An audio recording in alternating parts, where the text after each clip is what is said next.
கிராம மிஷனரி இயக்கம் வழங்கும் கிராமிய நேரம் என்ற இந்த நிகழ்ச்சிக்கு உங்களை அன்புடன் வரவேற்கிறோம். இயேசு கிறிஸ்துவின் இனிய நாமத்தினாலே கிராம மிஷனரி இயக்க குடும்பத்தின் சார்பாக இந்த கிராமிய நேரம் என்ற நிகழ்ச்சிக்கு உங்களை அன்போடு கூட வரவேற்கிறோம்.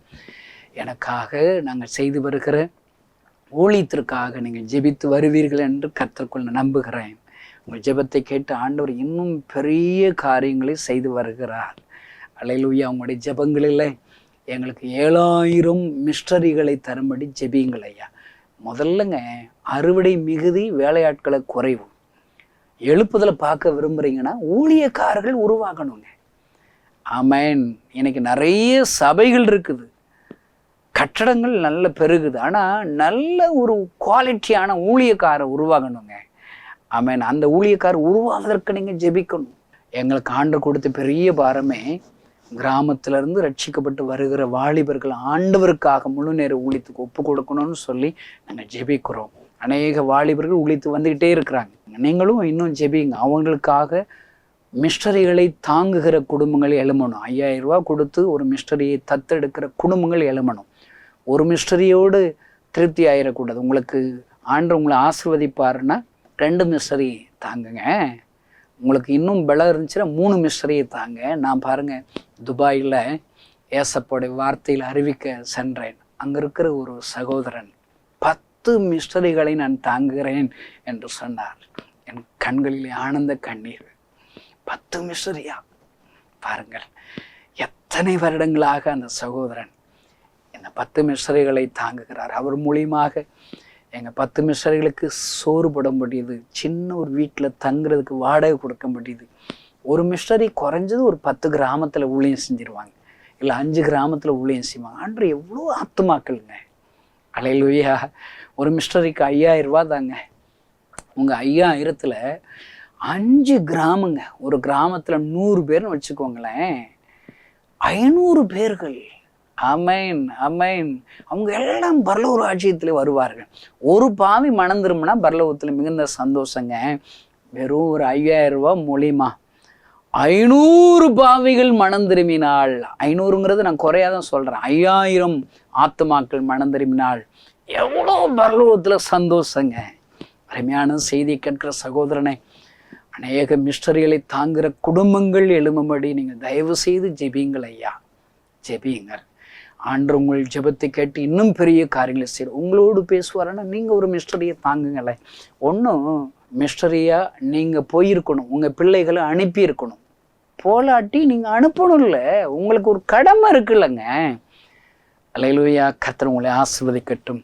எப்பொழுதும் ஆண்டவருடைய வார்த்தைக்கு நேராக நாம் கடந்து செல்ல போகிறோம். இன்றைக்கு உங்களோடு கூட பேசும்படி மார்க் 11ஆம் அதிகாரத்தில் ஆண்டவர் எனக்கு காண்பித்து கொடுத்தார். மார்க் 11ஆம் அதிகாரம் 1ஆம் வசனத்திலிருந்து வாசித்து பார்த்தாலே ஆண்டவர் திடீர்னு 2 பேரை கூப்பிடுறார், 2 சீசர்களை கூப்பிடுறார். நீங்கள் என்ன செய்யுங்க, உங்களுக்கு எதிரே இருக்க கிராமத்துக்கு போங்க. அதில் பிரவேசித்த உடனே மனுஷர் ஒரு காலும் ஏறிடாத ஒரு கழுதை குட்டி அங்கே கட்டியிருக்க காண்பீர்கள், அதை அவிழ்த்துட்டு வாங்கன்னு சொல்கிறார். அமேன். அவிழ்க்கும் போது ஏன் அவிழ்க்கிறீங்கன்னு உங்கள்கிட்ட கேட்பாங்க. ஒருத்தர் வந்து கேட்பான், இது ஆண்டவருக்கு வேணும்னு சொல்லுங்கன்னு சொல்கிறார். பாருங்கள், அதே போல் போகிறாங்க, கீழ்ப்படுகிறாங்க. கழுதை குட்டி கட்டி இருக்குது, கட்டை விழுக்கிறாங்க, ஆண்டவரிடத்துல கொண்டு வர்றாங்க. ஆண்டவர் அதன் மேல் பவனி செல்கிறார். அநேக ஜனங்கள் கழுதையின் மீது வருகிற இயேசுவை கண்டு கொள்ளுகிறார்கள். அல்லேலூயா. ஆர்ப்பரிக்கிறார்கள். அமேன் அமேன். பாருங்க, இதைத்தான் உங்களோடு கூட பேசும்படி ஆண்டவர் எனக்கு சொல்லி கொடுத்தார். பாருங்க, 2 பேர்கிட்ட முதல்ல சொல்றார், அங்க கிராமத்துக்கு போங்கப்பான்னு சொல்றார். இன்னைக்கு இருக்கிற ஊழியக்காரங்களுக்கெல்லாம் பட்டணங்களை குறித்து தான் தரிசனம் வருதுங்க. பைபிளில் பட்டணங்களுக்கும் போகணுங்க, ஆனால் கிராமங்களுக்கு போகணும். ஏன்னா ஏன் இன்னைக்கு ஊழியக்காரங்க பட்டணங்களை மட்டும் ரொம்ப இருக்காங்கன்னே தெரில. இந்தியா கிராமங்களில் வாழ்கிறது. அப்போ ஊழியக்காரருடைய எண்ணிக்கை கிராமங்களில் தாங்க நிறைய இருக்கணும். ஆனால் ஏதோ ஒரு இடிக்குதுங்க, பட்டணங்களில் தான் ரொம்ப பேர் இருக்கிறாங்க. ஆண்டவர் கிராமங்கள் தோறும் பட்டணங்கள் தோறும் சுவிசேஷத்தை அறிவிக்கிறார். ஆனால் எல்லா ஊழியக்காரங்களுக்கும் பட்டணங்களை குறித்து தான் தரிசனம் ரொம்ப வருது. என்கிட்ட ஒரு மிஸ்டரி ட்ரைனிங்க்கு வந்தான். அந்த தம்பிகிட்ட நான் பேசினப்ப அவனுக்கு ஒரு விஷன் சொன்னான். என்னை திருநெல்வேலிக்கு ஏசப்பா போக சொல்கிறான்னு சொல்கிறான். அவன் மதுரைக்கு பக்கத்தில் ஒரு கிராமத்தில் இருக்கிறவனுக்கு திருநெல்வேலி பட்டணத்தை குறித்து தரிசனம் வருதுங்கிட்ட, இங்கே வாடா, ஏண்டா இப்படி ஒரு தரிசனத்தை சொல்கிற, உன் தரிசனம் உண்மையா பொய்யான்னு எனக்கு தெரியலையாடா, ஒன்றை மதுரை இருக்கிற ஒன்றை அங்கே திருச்சி போ, விழுப்புரம் போ, வட தமிழ்நாட்டில் நிறைய ஊழியங்களே கம்மியாக தாங்க இருக்குது. பாருங்களேன், நிறைய கிராமங்கள் இன்னைக்கு வாஞ்சியோடு இருக்காங்க, ஆனால் ஊழியக்காரங்க இல்லை. ஊழியக்காரங்க சவுத்தில் தாங்க ரொம்ப பேர் இருக்கிறோம். அங்கிட்டு ஃபுல்லாக போக போக வட மாநிலம் போலியே நார்த்து தமிழ்நாடு இருக்குதுங்க. ஏன் அங்கே விசன் வர மாட்டேங்க? உனக்கு ஏன்டா இங்கே இருக்கவனுக்கு திருநெல்வேலியை குறித்து உனக்கு தரிசனம் வருதுன்னு சொன்னாங்க. என் மனசில் உள்ளதை கேட்டேன். அவன் அதோட போயிட்டான்னு வச்சுக்கோங்களேன். அருமையான தேவனுடைய பிள்ளைகளே, இந்த 2 சீசர்களை பார்த்து கிராமத்துக்கு போங்கப்பான்னு சொல்கிறார். அந்த கிராமத்தில் கழுதை குட்டி தேவை இருக்குது. எனக்கு செய்தி என்ன தெரியுமா? இயேசுவுக்கு கழுதைகள் தேவை. அல்லேலூயா. இந்த செய்தி கேட்குற நீங்கள் மனுஷராக இருந்தாலும் உங்களை கழுதையாக ஒப்பு கொடுங்கங்க. இந்த கழுதை போல் என்ன மாற்றுங்கன்னு சொல்லி ஜெபம் பண்ணுங்க. பாருங்க, பைபிளில் இருக்கிற நிறைய கேரக்டரை தியானித்த உடனே நாம் ஜெபிப்போம். இப்போ எலியாவை குறித்து நான் பைபிள் வாசிக்கும் போது நான் என்ன ஜெபம் பண்ணேன்? ஆண்டவரை என்னையும் எலியாவை போல மாற்றுங்க ஏசப்பான்னு சொல்லி ஜெபம் பண்ணுவல்ல.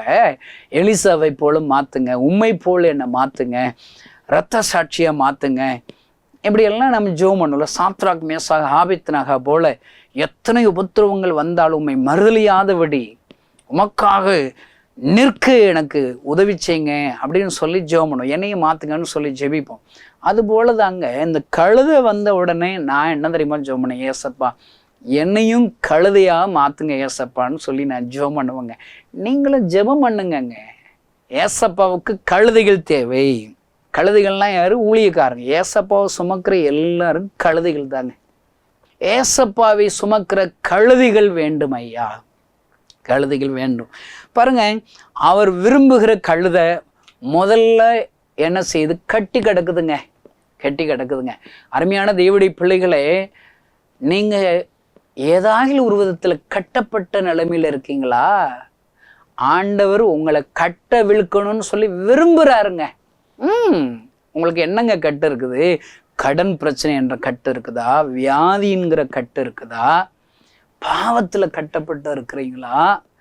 ஒன்றுத்துக்கு பிரயோஜனம் இல்லாமல் முச்சைந்து இல்லை கழுதை கட்டி கிடக்குதுங்க, தெருவில் கட்டி கிடக்குதுங்க. அதுபோல் எல்லாராலும் தூக்கி எறியப்பட்ட ஒரு தெருவில் எறியப்பட்ட ஒரு பாத்திரமா நீங்கள் கட்டப்பட்டு இருக்கீங்களா? எங்கேயோ ஒரு அடிமையாக கட்டப்பட்டு இருக்கீங்களா? நல்லா ஞாபகம், ஏசப்ப முன்குறிச்ச கழுதை நீங்கள் தான். நீங்கள் கட்டவிழ்க்கப்பட வேண்டும் என்று சொல்லி விரும்புகிறார். ஏசப்பா என்ன தேடி வர்றதுக்கு முன்னாடி நானும் கட்டப்பட்டு தான் இருந்தேன். என்னென்ன கட்டுகள்? பாவத்தினால கட்டப்பட்டிருந்தேன், வியாதினால கட்டப்பட்டிருந்தேன். 6 மாசத்துல நீ செத்து போயிருவேன் அப்படின்னு சொல்லி டாக்டர்கள் எனக்கு முன்குறிச்சிட்டாங்க. ஆண்டவர் என்னை தேடி வந்தார் ஐயா. நான் ஆண்டவரிடத்தில் ஒப்பு கொடுத்த போது என் கட்டுக்களிலிருந்து கட்டவிழ்த்தார், என்னை விடுதலையாக்கினார், என்னை சுகப்படுத்தினார் ஐயா. அருமையான தேவனுடைய பிள்ளைகளை, இந்த செய்தி கேட்கிற நீ ஆண்டவருக்கு தேவை ஐயா. இந்த கழுதைகள் ஆண்டவருக்கு வேண்டும். அருமையான சகோதரனே சகோதரி, நீ எப்படிப்பட்ட கட்டுகளோடு கட்டப்பட்டு இருக்கிறாயா? எல்லாராலும் தள்ளப்பட்ட அற்பமா எண்ணப்பட்ட பாத்திரமா இருக்கிறாயா? இன்றைக்கு ஆண்டவர் உனக்கு சொல்லுகிற வார்த்தை என்ன தெரியுமா? என் மகனே மகளே, நீ எனக்கு வேண்டும், எனக்கு வேண்டும். அதனால்தான் உன்னை கட்டவிழ்க்கும்படி 2 ஊழியக்காரர்களை நான் அனுப்பியிருக்கிறேன். அல்லேலூயா. இந்த செய்தியை கேட்கிற நீங்கள் யாராக இருந்தாலும் சரி, நீங்கள் ஆண்டவருக்கு வேண்டும் என்று கர்த்தர் சொல்லுகிறார்.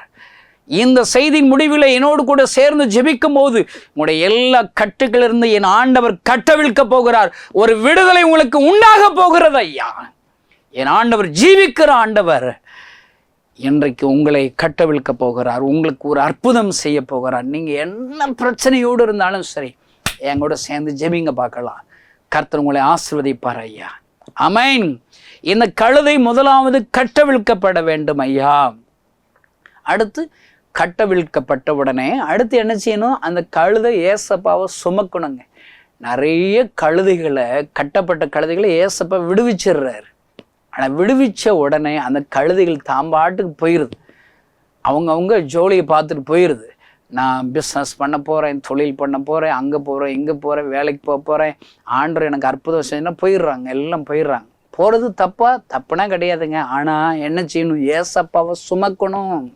அருமையான சகோதரனே சகோதரியே, நீ இப்போ கட்டப்பட்டு இருந்தேன்னா ஏசப்பா உன்னை விடுதலை ஆக்கிடுவார். ஏற்கனவே ஆண்டவர் உனக்கு விடுதலை கொடுத்துட்டாரா? அடுத்து நீ செய்ய வேண்டியது என்ன? சுமக்கணும். பாருங்க, கிறிஸ்துவ வாழ்க்கைங்கிறது ஏதோ ஒரு ஸ்டெப்பு கிடையாதுங்க. இப்போ அங்கே நம்ம போகிறோங்க, முழங்கால் வலிக்கு தண்ணியில் முங்குறோமா? முழங்காலோட நின்னா போதுமா? தண்ணியில் நான் காலை வச்சுட்டேன். நிறைய பேர் கடற்கரைக்கு சுற்றி பார்க்க போனால் அந்த கடல் தண்ணியில் காலை வச்சா போதும்னு சொல்லி காலை வைப்போம். ஆமாம், அதோடு போதுமா? பாருங்க, அப்படியே முழங்கால் வருது, இடுப்பளவு வருது, மார்பளவு வருது. அடுத்து நினைச்சு நீந்தணுங்க. கிறிஸ்துவ வாழ்க்கைங்கிறது ஒரு படி இல்லை. சகோதரனே சகோதரியே, நீ ஏதோ ஒரு இடத்துல நின்று விட்டாயோ. சில பேர் சர்ச்சுக்கு வந்த உடனே நின்று போயிடுவாங்க. ஞானஸ்நானம் எடுக்கணும், பரிசுத்தாவுடைய அபிஷேகத்தை பெறணும், வரங்களை பெறணும், கிறிஸ்துவ வாழ்க்கையை சீசனாக நீங்கள் மாறணும், ஊழியம் செய்யணும், ஆண்டவருக்கா பெரிய காரணம். நிறைய படிகள் இருக்குதுங்க. இன்னைக்கு நிறைய ஃபர்ஸ்ட் ஸ்டெப்லேயே நின்று போயிட்டாங்க. பாருங்க, புதிய ஏற்பாடுடைய 2 கட்டளை என்ன தெரியுமா? முழு ஆத்மாவோடு, முழு இருதயத்தோடு, முழு பலத்தோடு அவர்கிட்ட அன்பு கூறணும். இது 1ஆம் கட்டளை. 2ஆம் கட்டளை என்ன? உன்னை போல் பிறரை நேசிக்கணும். நேசிச்சா என்ன செய்வ? மற்றவங்களுக்காக ஜெபம் பண்ணுவீங்க, மற்றவங்களுக்காக விடுதலைக்காக நீங்க பணத்தை செலவழிப்பீங்க, நேரத்தை செலவழிப்பீங்க, தாளந்துகளை செலவழிப்பீங்க. இதுதான் முழு கிறிஸ்தவம். நீங்க கட்டவிழ்க்கப்பட்டுட்டா போதுமா? அடுத்து நீங்க என்ன செஞ்சீங்க பாருங்க. இந்த முந்தின அதிகாரம் 10ஆம் அதிகாரத்துல கடைசி வசனத்தை நீங்க வாசிச்சு பாருங்களேன். 52வது வசனம், இயேசு அவனை நோக்கி, நீ போகலாம், உன் விசுவாசம் உன்னை ரட்சித்தது என்றார். உடனே அவன் பார்வையடைந்து வழியிலே இயேசுவுக்கு பின் சென்றான். பார்வை அடைஞ்சு கட்டவிழ்க்கப்பட்டு அவன் என்ன செய்றான்? ஏசப்பாவுக்கு பின் சென்றான். இன்னைக்கு நிறைய கிறிஸ்தவங்க சும்மா காச்சும் கிறிஸ்தவங்களா இருக்காங்க. நாங்கள் ஏசப்பாவை ஏற்றுக்கொண்டு நெக்ஸ்ட் என்னப்பா? சிலுவையை சுமக்கணும், ஆண்டவருக்காக ஊழியம் செய்யணும், ஜெபிக்கணும், கொடுக்கணும், எல்லாம் அவருக்காக வாழணுங்க. அதை நம்ம மறந்துட்டோம் பாருங்க. இந்த கழுதை கட்டவிழ்க்கப்பட்டுச்சு, அடுத்து கழுதை ஏசப்பாவை சுமக்குதுங்க. இந்த செய்தியை கேட்கிற கிறிஸ்துவ நண்பர்களே, நீ கட்டவிழ்க்கப்பட்டுட்ட, ஆனா இயேசுவை சுமக்கிறையா? அவருடைய பாரத்தை சுமக்கிறையா? அவருடைய தரிசனத்தை சுமக்கிறையா? அவருடைய தரிசனம் என்ன? கிராமங்கள் பாழாய் கிடக்கிறது, அவர் பரிதபிக்கிறார். தேவர்களாகி நான் எழும்பும் அளவும் கிராமங்கள் பாழாய் போயின. அருமையான கிறிஸ்துவ நண்பனை, நீயும் நானும் தேவர்களாக எழும்ப வேண்டும் ஐயா. ஆண்டவர் பரிதபிக்கிறார். அவருடைய பாரத்தை சுமக்கணும். கிராம ஊழியம் செய்யணுமேனு பாரத்தினை சுமக்கணும். கிராமங்களில் மிஸ்டரிகளை அனுப்பணுமேன்னு சொல்லி அந்த பாரத்தினை சுமக்கணும். கிராமங்களில் ஆலயம் கட்டணுமேன்னு சொல்லி அந்த பாரத்தினை சுமக்கணும். அநேக மிஸ்டரிகள், இன்னும் நிறைய மிஸ்டரிகள் எழுமணும்னு சொல்கிற பாரத்தினை சுமக்கணும். அருமையான தேவனுடைய பிள்ளைகளே, இந்த கழுதை இயேசுவை சுமக்கிறது போல நீங்களும் நானும் உயிரோடு இருக்கிற எல்லா நாளும் ஏசப்பாவுடைய பாரத்தை சுமக்கணும் ஐயா. நான் ஏன் இன்றைக்கு ஊழியம் செய்கிறேன்? ஏசப்பா என்னை கட்டவிழ்த்தார், வியாதியிலிருந்து என்னை சுகப்படுத்தினார். ஆனால் கொஞ்ச நாளில் என் மனசில் ஒரு சந்தேகத்தில் அவரை மறுதலிச்சிட்டாங்க. இயேசுதான் என்னை குணமாக்குனாருங்கிறதுக்கு என்ன நிச்சயம்? இயேசுனா நேரடியாக வந்தார். நான் நிறைய சாமிகளை கும்பிட்டேன், 10ஓட 11 சாமி கும்பிட்டேன். எந்த சாமி நம்மளை குணமாச்சுன்னு தெரியலையே. அவரை மறுதலிச்சிட்டங்க. மறுபடியும் நன்றி இல்லாத கிறிஸ்தவன் ஆகிட்டேன். இன்னைக்கு நிறைய கிறிஸ்தவங்க 90% நன்றி இல்லாதவங்கள தான் இருக்கிறாங்க. பாருங்க, ஏசப்பா உனக்கு செய்த அற்புதங்கள் எவ்வளவு, நீ அவருக்கு செய்கிற ஒருவேளை ஜபங்கள் எவ்வளவு, காணிக்கைகள் எவ்வளவு, நீங்க கணக்கு பார்க்கணுங்க. தராசில நெருக்கப்பட்டு நீ குறைவுள்ளவனாக ஆண்டவர் பார்ப்பார். பாருங்க, நான் அவரை மறுதலிச்சிட்டேன், நன்றி இல்லாத கிறிஸ்தவனா மாறிட்டேன். அவருடைய சிகரெட் சாராயம் எல்லாம் குடிக்க ஆரம்பிச்சிட்டானா பாருங்களேன். ஆனால் இயேசு கிறிஸ்து என்னை கைவிடவில்லை, என்னை தேடி வந்தார். புற்றின அறைக்குள்ளாக நான் தூங்குகிற பழக்கம். ஒரு நாள் தூங்கி எந்திரித்து வீட்டிற்கு போக வேண்டும் என்று சொல்லி ஆயத்தத்தோடு இருந்தபோது ஒரு மனிதர் என் கண்கள் முன்பாக தரிசனமானார். அவர் யாருன்னா எனக்கு தெரியாதுங்க. ஒயிட் ட்ரெஸ் போட்டிருக்கிறார், அழுதுகிட்டே இருக்கிறாருங்க. அவர் அழுகும்போது தன் பாரங்களை சொல்லி அழுகிறார்.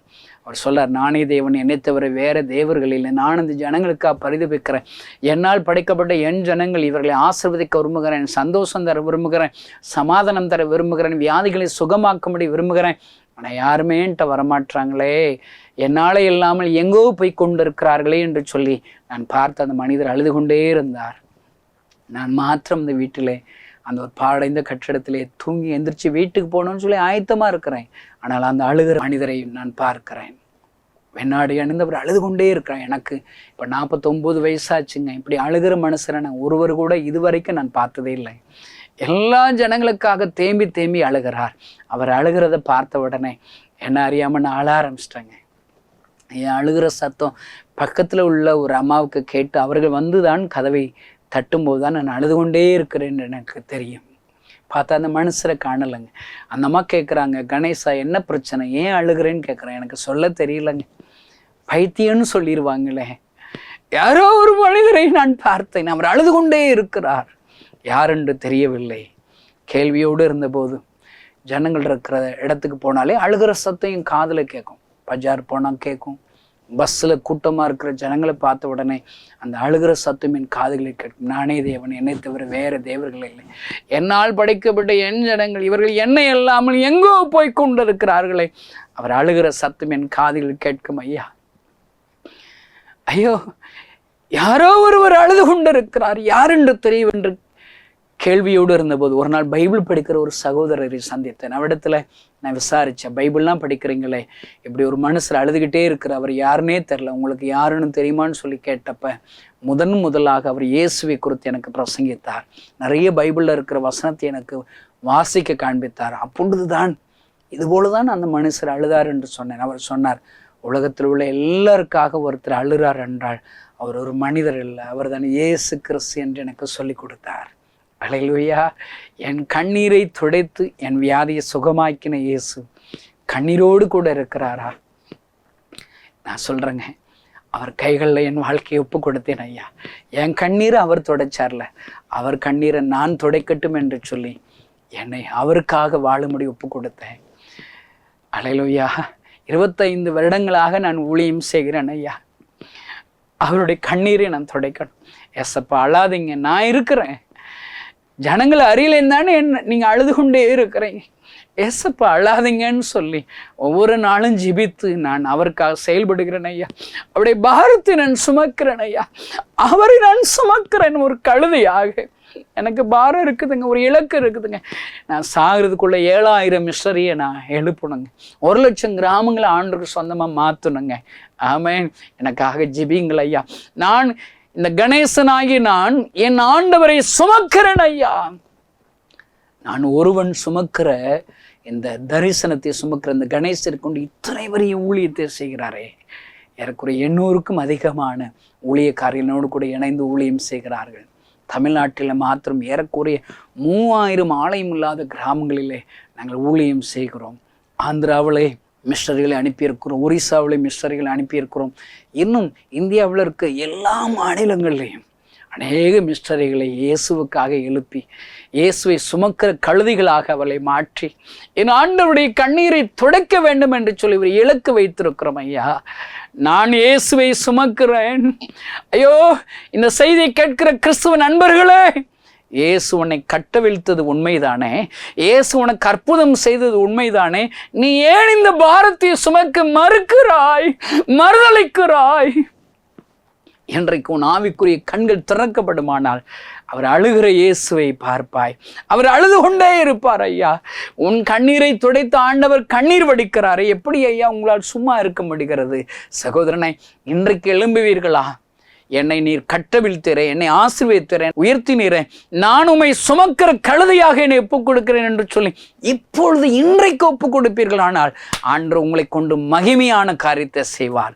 கழுதை இயேசுவை சுமந்ததினால் அங்கிருக்கிற அநேக ஜனங்கள் ஓசன்னா என்று எத்தனை இயேசுவை பார்த்து துதித்தார்கள். ஐயா, இந்த கணேசன் இயேசுவை சுமக்கிற கழுதையாக மாறினதினால் எத்தனை கிராமத்தில் இருக்கிற சிறுவர்கள், வாலிபர்கள், பெரியவர்கள் இயேசு அற்புதர் என்பதை அறிந்து துதிக்கிறார்களே. ஐயா, நீங்களும் மாறுங்களேன், நீங்களும் மாறுங்களேன்.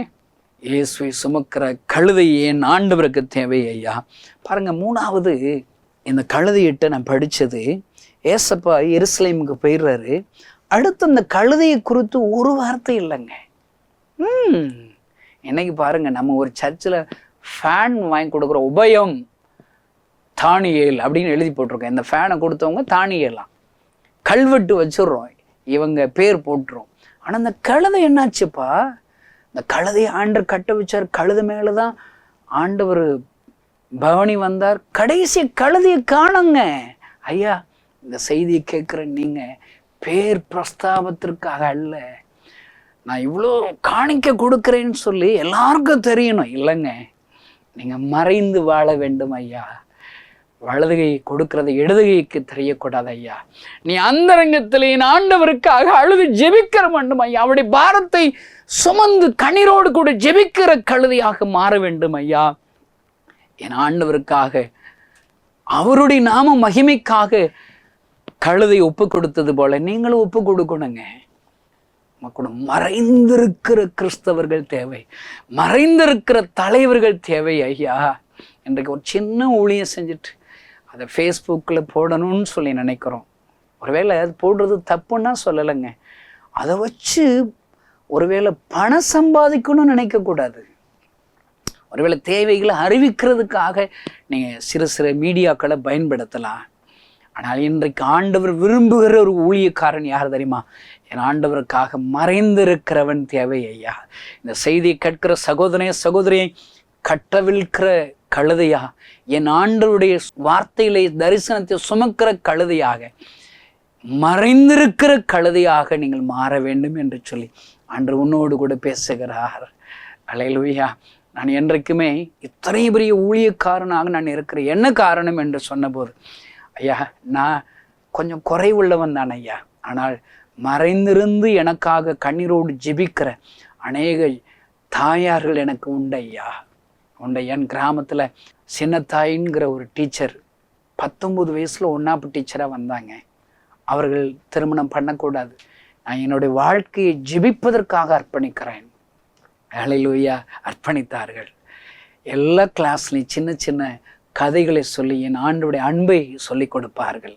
பாருங்க, அவங்க ஒவ்வொரு நாளும் கண்ணீரோடு கூட ஜெபம் பண்ணுவார்கள். 64 வயது வரை ஜெபித்து முடித்த போது அவர்கள் மனசில் ஒரு சின்ன சஞ்சலம் வந்துச்சு. இவ்வளோ வருஷம் ஜெபம் பண்ணி என்னுடைய ஜெபம் ஒரு மாற்றமே இல்லை, இந்த கிராமத்தில் ஒருவர் கூட ரட்சிக்கப்படவில்லை என்று சொல்லி முறுமுறுக்க ஆரம்பித்தார்களாம். அவருடைய ஜெப வாழ்க்கையிலிருந்து பின்வாங்க ஆரம்பித்தார்களாம். அப்பொழுது ஒரு நாள் இரவில் அவர்கள் அழுது கொண்டிருந்த போது ஆண்டவர் தரிசனமானார். சின்னத்தாய் டீச்சரோடு கூட ஏசப்பா பேசுகிறேன். என்ன பேசினார் தெரியுமா?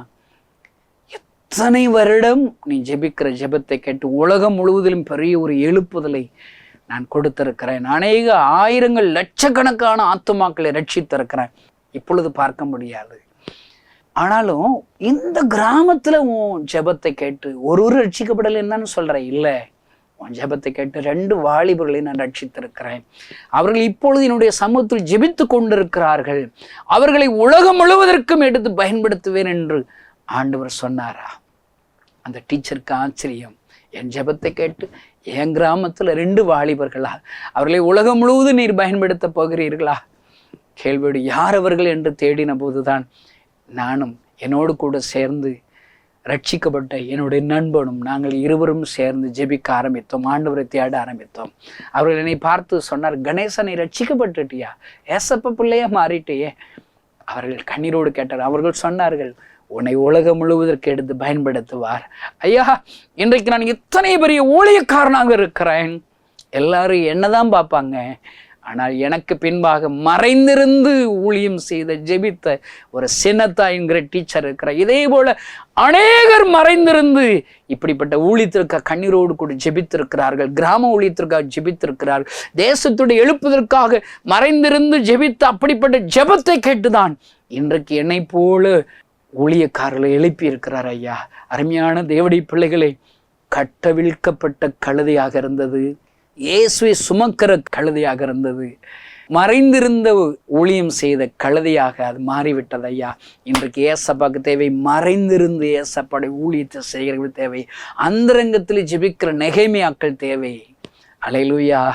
அருமையான தேவனுடைய பிள்ளைகளே, நீங்கள் இன்றைக்கு அப்படிப்பட்ட ஒரு வாழ்க்கை வாழும்படி அப்படிப்பட்ட கழுதையாக உங்களை ஒப்புக் கொடுப்பீர்களா? ஆண்டவர் உங்களை ஆசீர்வதிப்பார், பெரிய ஒரு எழுப்புதலை கொடுப்பார்.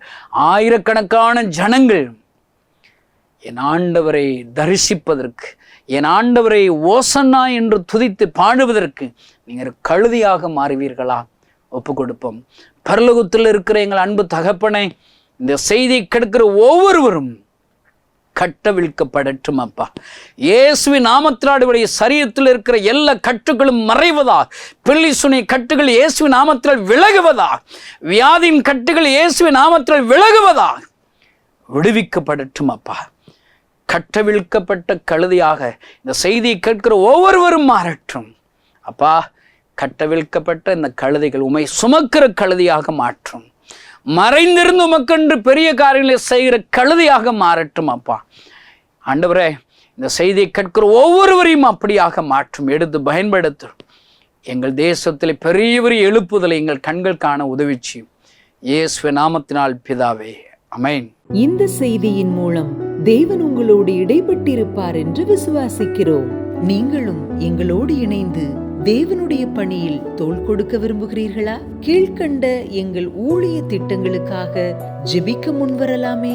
தமிழ்நாடு மற்றும் பிற மாநிலங்களிலும் ஆலயம் கட்ட தேவையாயுள்ள 1000 கிராமங்களில் இடம் வாங்கி ஆலயம் கட்டப்பட ரூபாய் 5 லட்சமோ அல்லது அதில் ஒரு பகுதியையோ கொடுத்து ஆலயம் கட்டி கொடுப்போர் எழும்ப ஜெபியுங்கள். சூனேமியால் எலிசாவிற்கு ஒரு அறை வீட்டை கட்டி கொடுத்தது போல புதிய மிஷனரிகள் தங்கி பயிற்சி எடுப்பதற்கு ரூபாய் 2 லட்சம் கொடுத்து ஒரு மிஷனரி வீட்டை கட்டி கொடுப்போர் எழும்ப ஜெபியுங்கள். நாம் சந்திக்கும் வாலிபர்கள் மற்றும் ஆரம்ப விசுவாசிகளை கிறிஸ்துவுக்குள் வளரச் செய்ய ரூபாய் 300 கொடுத்து ஒரு வேதாகமமோ அல்லது அதற்கு மேற்பட்ட வேதாகமங்களையோ வாங்கி கொடுப்போர் எழும்ப ஜெபியுங்கள். நாம் பணி செய்யும் 8 மாநிலங்களிலும் உள்ள முழுநேர மிஷனரிகளை மாதந்தோறும் ரூபாய் 10,000 கொடுத்தோ அல்லது இயன்ற காணிக்கையை கொடுத்தோ தாங்குவோர் எழும்ப ஜெபியுங்கள்.